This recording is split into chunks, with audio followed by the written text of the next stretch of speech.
హాయర్స్ news Telugu స్వాగతం. ఇక మంచు విష్ణు భారీ సినిమా, ఆయన ఎప్పటి నుంచో కలలుగంటున్న dream project Kannappa cinema review చూద్దాం. కన్నప్ప మీద మంచు విష్ణు చాలా ఆశలు పెట్టుకున్నాడు. ఎంతో గ్రాండ్గా ఈరోజు రిలీజ్ అయింది. మరి ఈ సినిమా ఎలా ఉంది మన రివ్యూలో చూద్దాం. ఇంకా మంచు విష్ణు కన్నప్పగా ఎరగదీసాడని చెప్పొచ్చు. ముఖ్యంగా కొన్ని అంటే యాక్చువల్గా మంచు విష్ణుకి చెప్పాలంటే కొంచెం అమాయకమైన రోల్స్ చాలా సూట్ అవుతాయి. సో ఈ సినిమాలో అలాంటి రోల్ పడ్డది ఎరగదీసాడు అని చెప్పొచ్చు. అంటే మనకు ఈ సినిమా మొత్తం మనకు అంటే మన ఈ ఏరియాలో జరగాల్సిన అంటే మనకు ఇండియాలో జరగాల్సిన స్టోరీ, కానీ దీన్ని వారంగా తీసేందుకు అదొక్క నెగిటివ్ లెక్క అంటే చిన్న మైనస్ అని చెప్పొచ్చు. ఎందుకంటే మనకు అంటే ఈ లొకేషన్స్ మనకు మన ఈ ఫారెస్ట్ వేరే ఉంటుంది, మన అడవి ఇక్కడ అడవి వేరే ఉంటుంది.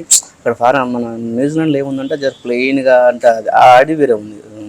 అదొకటి మనకు కొద్దిగా రిలేటివ్గా అంటే ఆ చెట్లు కానీ అవి మనకు ఇక్కడ చెట్లకు అక్కడ చెట్లు కొద్దిగా తేడా ఉంటుంది. అది న్యూజిలాండ్ అంటే సపరేట్, అది వేరే లొకేషన్స్ ఉంది. కానీ సరే దాన్ని పక్క పెడితే కొంచెం దాని నెగిటివ్ కూడా మిస్ అవుతుంది. అది పక్కన పెడితే మంచు విష్ణు కన్నప్పగా ఎరగదీసాడు అని చెప్పొచ్చు. ముఖ్యంగా మంచు విష్ణు పర్ఫార్మెన్స్ గురించి చెప్పాలంటే ప్రభాస్తో సీన్స్ కానీ, లేకపోతే కిరాతకుడిగా చేసిన ఈ మన మోహన్ లాల్ మలయాళ నటి మోహన్తో చేసిన సీన్స్ కానీ, లేదా మోహన్ బాబుతో ఉన్న సీన్స్ కానీ, శివంతో ఉన్న సీన్స్ కానీ విష్ణు ఎరగదీసాడు అని చెప్పొచ్చు. అమాయకమైన రోల్లో ఆధారపట్టిండు. ఈవెన్ హీరోయిన్తో చేసిన ప్రీతి ముకుందన్ హీరోయిన్తో చేసిన వంటి వాళ్ళిద్దరి మధ్య వచ్చే సీన్స్ కూడా చాలా బాగుంటాయి. ఇవి కొంచెం ఇంటిమేట్గా ఉన్న సీన్స్, అంటే ఇప్పుడు 1-to-1 సీన్స్ బాగుంటాయి. కానీ ఎప్పుడైతే వీళ్ళు కొంచెం అంటే చెప్పాలంటే ఫస్ట్ హాఫ్ సినిమా కొద్దిగా మనకు అంటే క్యారెక్టర్స్ కొద్దిగా ఎస్టాబ్లిష్ చేయడంతో కొద్దిగా మనకు ల్యాగ్గా కనిపిస్తుంది. కానీ సెకండ్ హాఫ్కి వచ్చేసినాక సినిమాలోకి మనం వెళ్తాం. యాక్చువల్గా సినిమాలోకి మనం లోపలికి వెళ్ళడం సెకండ్ హాఫ్లో జరుగుతుంది.